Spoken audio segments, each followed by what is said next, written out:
शक्तिः रक्तदन्दिका बीजम् अग्निस्तत्त्वम् ऋग्वेदस्वरूपम्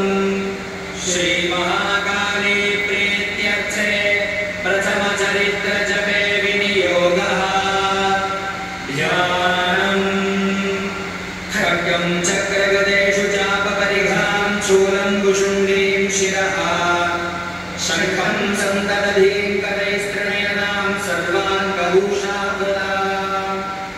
नीलास्मद्युतिमास्य पाददशकाम् सेवे महाकालिका यामस्तौ स्वपिते हनौ कमलजो हन्तुम् मधुं कैटभम् ॐ नमश्चण्डिकायै ॐ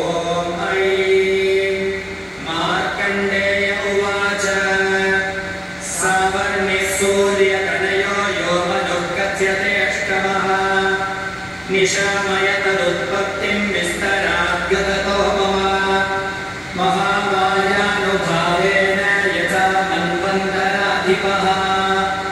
स बभूव महाभागः सावर्ण्यस्तनयोरवेः